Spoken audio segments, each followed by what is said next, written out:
And it's a big story. So let's get down to it, shall we?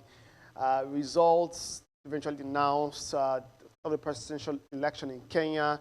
And that result announcement was delayed for more than 2 hours past the constitutional deadline. And the country's Electoral Commission split after 4 officials disowned the commission's chairman Wafula Chebukati's result.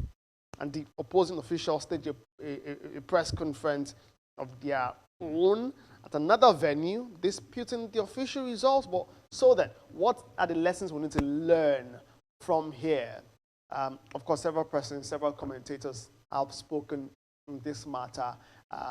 If you can see on your screen right now, Sita Chidoka, a former minister of Innovation, has spoken about that. Well, he did speak or write more like on the matter before the official elections, which was announced yesterday. But let's get talking about it. Kenny, what lessons must Nigeria learn from these elections? Because there was a lot of attention on the Kenyan election for several reasons, and for an election that the collation of result lasted for 6 days. You would understand why, and for several other reasons: economic reasons, corruption allegations, and the rest. Drama that still followed, and you look at the nature of elections in Africa and the irregularities characterized by those elections. What lessons do you think Nigeria must learn from here? Thank you very much, Kingsley, for that very pragmatic question. First, Nigeria has a lot to learn. Incidentally, the fundamental that is driving our own political landscape, they are all faulty. One of the first lessons Nigeria need to learn is that there were no budget expenditure and there were donation limits. Coming to Nigeria, to be a president, you have to have 5 billion. To go for Senate, 2 billion. To go for House Rep, 1 billion. To go for, you can imagine the money.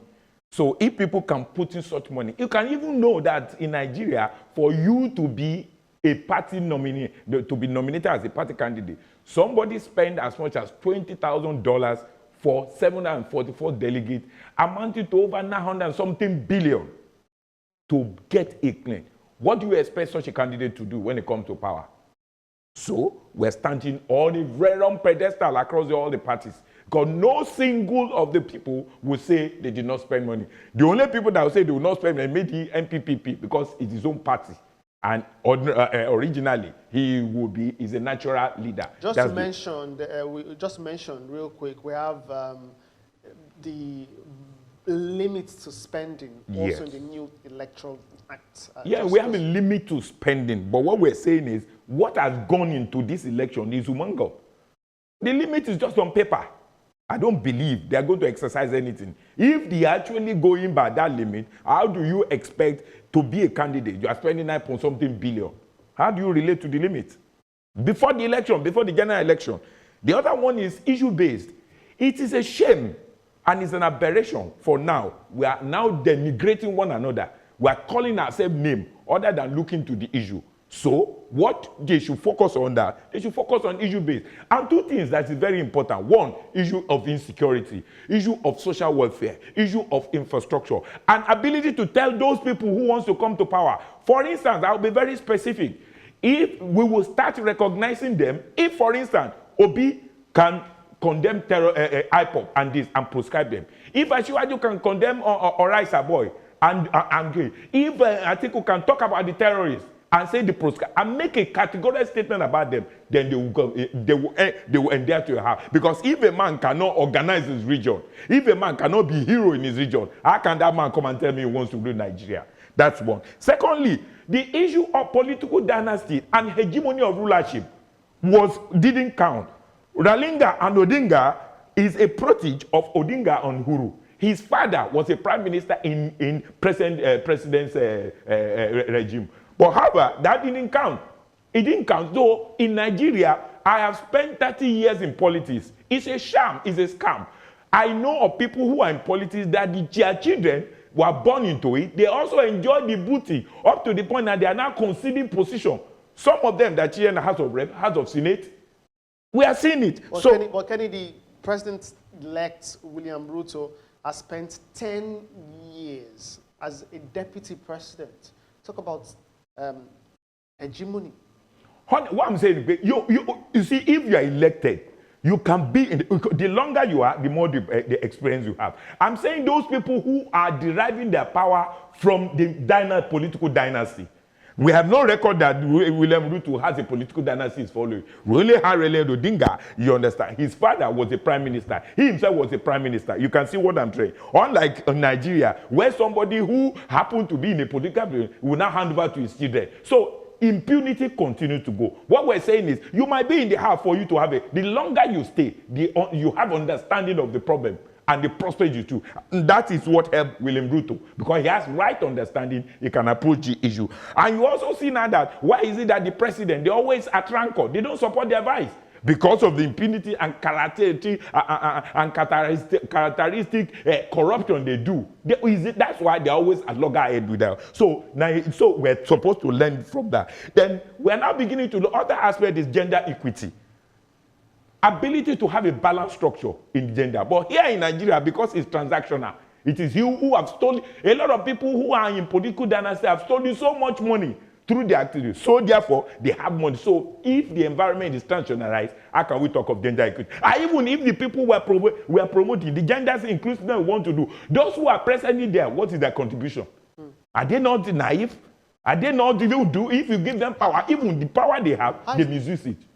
I'm trying to think how gender is connected to corruption. You said you said that those who are there because they consume the whole lot, and that's why they can be there. Is it that women cannot be corrupt? I'm not saying women cannot be corrupt, but it's more prevalent in men because men have enjoyed juicy position across the board. That's what I'm saying. So their power, their money, their influence, they will use it to subdue women. Because, I mean, since the environment is characterized by its transactional heavy money, how do you get a woman spending 9.2 billion because you want to secure a candidate? Okay, tell me, where will you get the money from if he has not been in government? We have very rich women in this country. I agree. Rich women, if they actually work for their money, they won't spend it like that. How many of the rich has had the opportunity to such pool of funds in the governance, to have such? Tell me, how many of them? Second, the other one is twinning principle, ability to duplicate. You see, when you set a proper competitive trend, people will now go for issue base. The twinning principle means that you mirror what you do. When you are in Senate, you mirror it. As of right, you mirror it. So which means now that it is the convincing ability based on issue, based on professional competence, based on character that make you to get anything. The other one now is independent candidacy. If Nigeria has developed attitude of independent candidacy, it will have polarized the entire shenanigan we are having.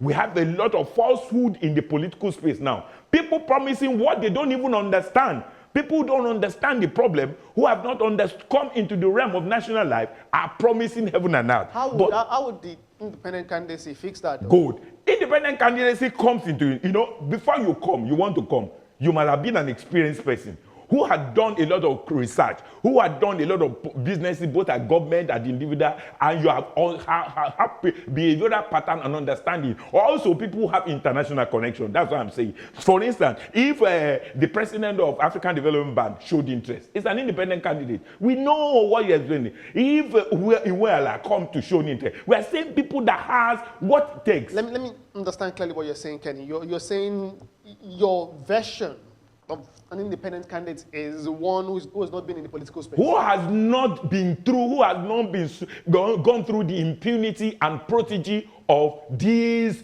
people. 30 years, the father is a prime minister. I want a daughter of nobody. I want a son of nobody who was recognized based on competence and character and capability. Have enjoyed. Iweala, very sound woman of high intellect. Which of the candidates do we running now for presidency in 2023 who's not independent by that definition?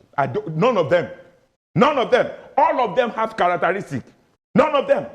Let's be frank. None of them. All of them have one or two, their father, their relationship, they want to use money, they begged it. Don't let me go into how they got there. I don't recognize any of them. Because all of them benefited from the impunity in this society. Can we go on? Now, the other one is this: out of country in the diaspora. Diaspora people have come, have also they have contributed immensely to the growth of Nigeria economy. But I wonder, Nigerians are everywhere in the world. Why can't they vote in their embassy to support the candidate of their choice? Because of the impunity. Like there will be impunity, there will be no connectivity, and indecency. Because of characteristic corruption, such a thing will not. Why can't they vote in the embassy if really we're sincere about this? If people who have a right standing are put in that places, if people are not recognized, if people are recognized on competent character and capacity, if people who have an open mind, not people that are favored, some of the people in political position ambassadors have nothing to do. Apparently that can happen in 2023 because, of course, except we amend the in the first instance, most of what I'm saying cannot happen because we are working on a faulty and fraudulent constitution. And the people, the citizens are irresponsible, the leaders are not credible. We have never enjoyed any good governance. So it is same of the same.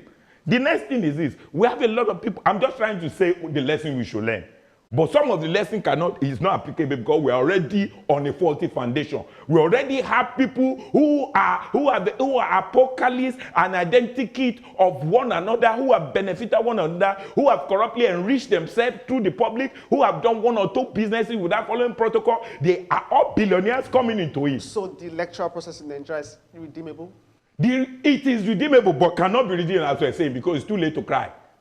It is too late to cry. How about an amendment to the electoral? Who will amend? Is all these corrupt people in the lower and upper house?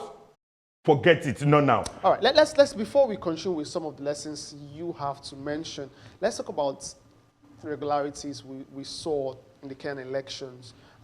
Apparently, about 2 persons disagreed with the official results. I'm talking 2 persons working with the electoral body, like the version of INEC here, their version of INEC, disagreed with the election. As a matter of fact, the vice chairman of the Electoral Commission disagrees even now with the official result.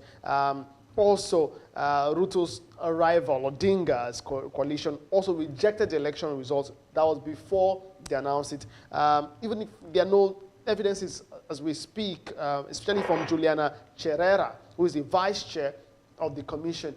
Why do we have a situation, continuously, which looks like no matter the preparation, the attention paid to details in terms of the election and the preparation to the elections, we still have irregularities? And not just a situation where we're not talking ballot box snatching in this case and the rest, but bringing it back home. Why do we keep having irregularities in elections in Africa? We will continue to have irregularities in election in America because, one, corruption is in our DNA.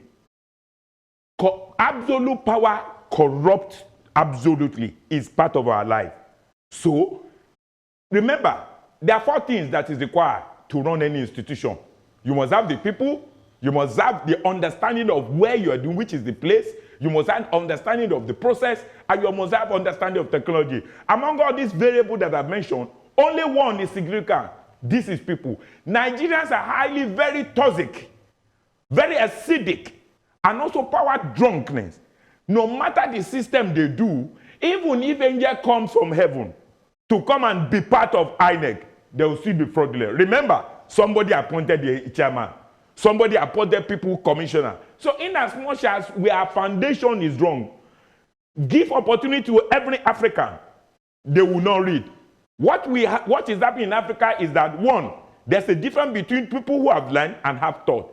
People who have learned in Africa do not have a thought process.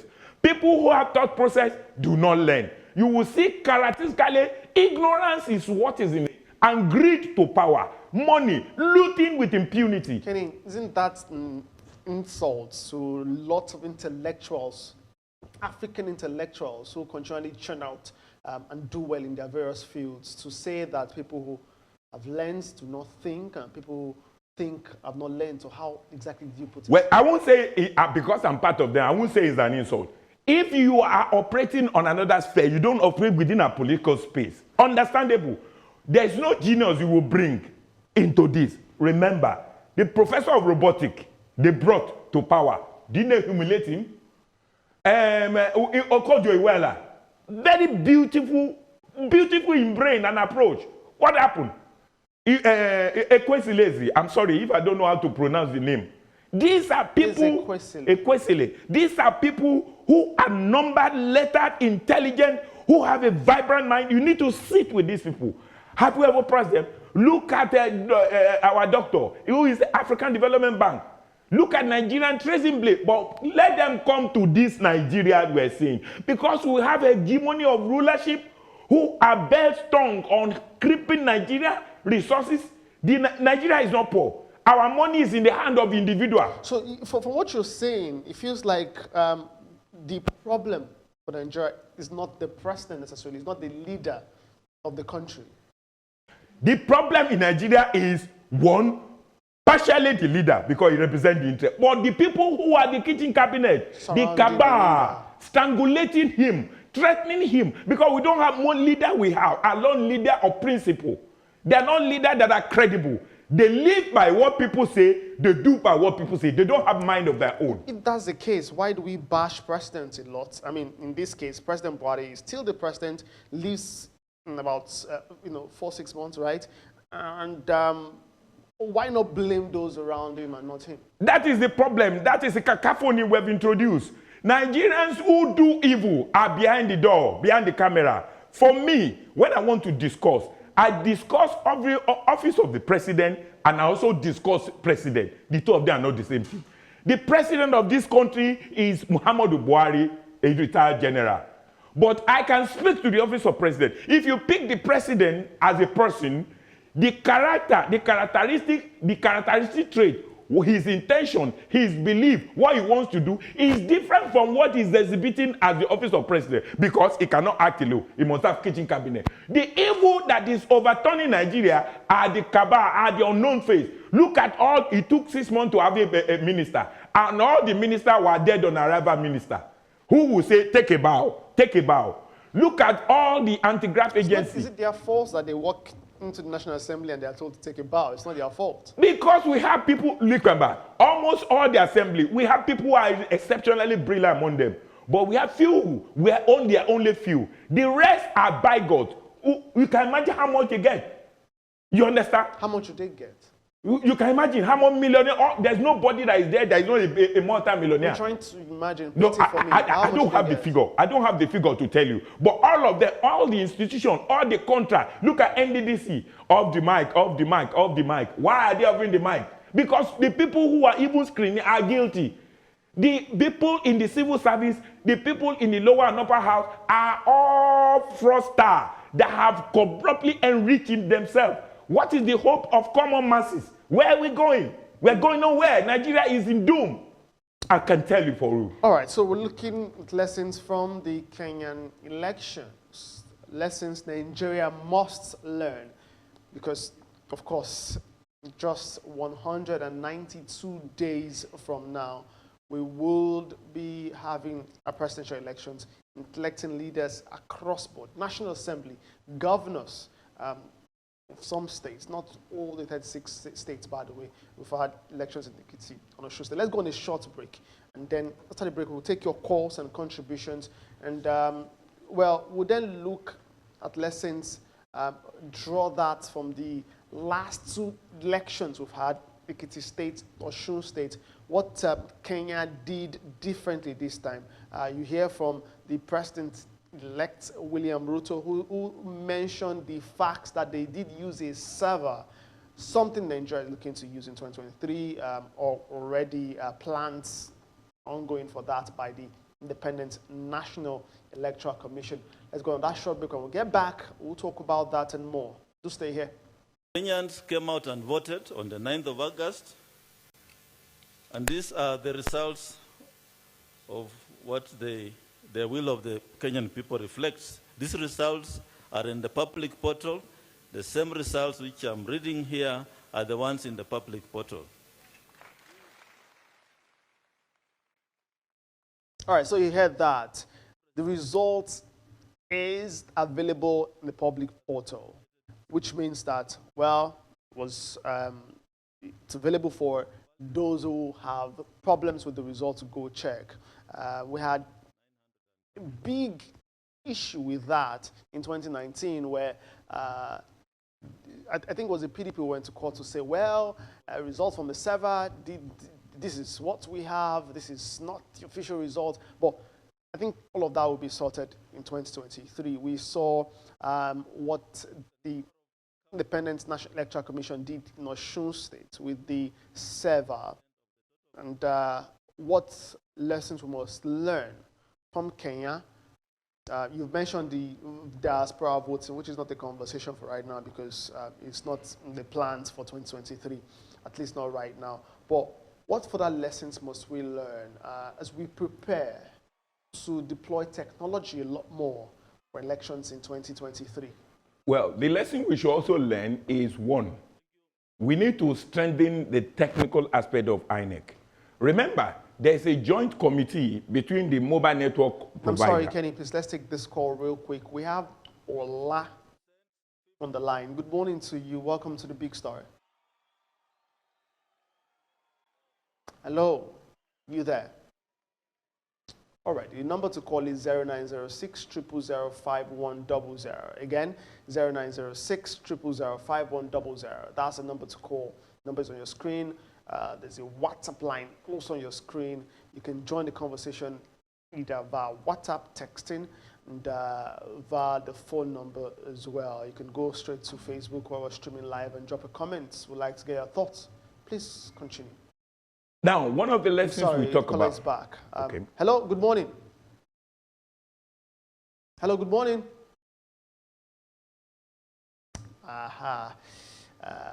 Hopefully not connection dealing with... good morning, this is Mr. Ola. All right, good morning to you. Welcome.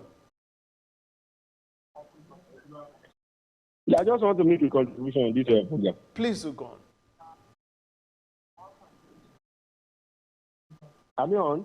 Yes, yes, you are go live. on. Please speak. All right. I just want to make a contribution on this program. Go on, Mr. Ola. Okay. I want to thank this your guest. I'm really impressed of what the man is talking. Thank you very much, sir. Because in this country, we need a vibrant people like this man. Truth must always be talking, most especially in our national TV like this, because they don't allow us to say the truth out these days. People are, see the way our parents have, lavishing our money, robbing our money, without any accountability. At the end of the day, death here and there, and Nigerians are dying of hunger, no road, no electricity, no water, nothing to count off. Even in my own place, where I'm calling right away now, I'm calling away from Ogun State. There is nothing to show off in Ogun State. We have 90% bad roads in Ogun State. Come to Ijoko, Agado Road. There is no single road there, and we have many of them. Our governor, he don't even come to that road for once over 3 years now. So what are they there for? So I just want to appreciate this man for saying the truth. All right. Thank you so much for joining the conversation. All right. Kenny, let's switch gears real quick to the fact that the winner, the president-elect, William Ruto, is currently the deputy president. What does this say about, and of course in the build-up to the elections, there have been lots of talks about Uhuru Kenyatta, his style of governance and corruption allegations and the rest. There have been several bashing on his administration, and the president-elect is a member of his administration. and we have a similar situation in Nigeria right now, where, of course, there's a presidential candidate for the ruling party. A lot of persons have been talking about the fact that it's probably difficult to market his candidature, considering that his party have, maybe for some, not done so well. Do you think that we could have same play out in Nigeria, or you feel like people tired enough to vote in another direction? Thank you very much. One, such a thing might not come on in Nigeria, but let us be very clear. Our people need to properly be educated. What happened in this government is like a force majeure. If we continue to say it's a party, we will be missing the point.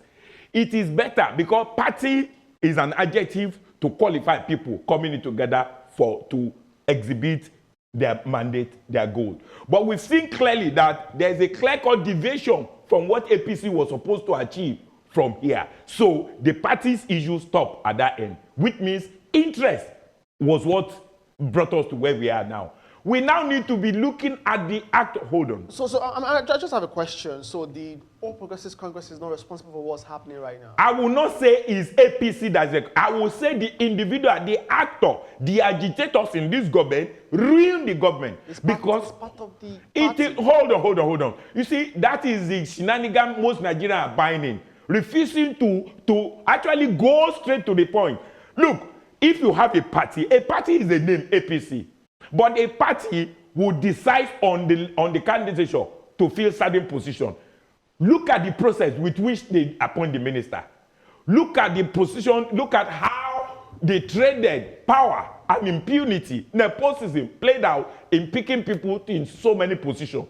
So you will see, is it a party agenda they are doing? No! Is an interest agenda base that turn Nigeria up and down. They are only in a vehicle of APC. Kenny, have you heard things like, several persons supporting the candidates, the presidential candidates of the ruling party say that it's going to continue the legacy of President Muhammadu Buhari?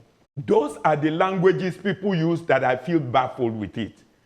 Those are the things that when people come to share such an idea and you are numbered and lettered, you begin to ask questions. Which legacy are we doing? We can't condemn Buhari completely. Buhari is just a person that is leading. Remember, if the body is aching, we will say the head is the problem. But let us now begin to look, because it seems that every problem in Nigeria now has been wrapped around Buhari. And the perpetrators are working free. These perpetrators are the ones creating evil in so many parties. That's exactly, you're coming back to the point that these persons, if you say that they are persons who are not making things work, they are members of the ruling party. It's not only and they are coming into an election telling people to vote for the same party. Hold on. Let's be frank. In appointing people into many positions, it's not the APC people they appoint. You must know. People, because the influencer don't talk about party, they talk about their personal interest. In as much as I want to agree, they were putting blame on APC. Let's look at it. Are we saying Yemi Osinbajo did not do best? When he was given opportunity to be the president, we saw the giant strike he did. Are we saying, if for instance, Yemi Osinbajo is part of this campaign, maybe involved, we will have been having a lot of competitive analysis because he is involved. He can come in. We're not having any competitive I don't think, no, we're not. All right, Kenny, unfortunately, we need to wrap up right now. And many thanks indeed for coming. Thank you very much. I appreciate your thoughts on the program. That's the big story today. Hopefully, the commission, that's the Independent National Electoral Commission, is learning peak lessons from the process in Kenya and would do a lot more while they prepare for the 2023 general elections.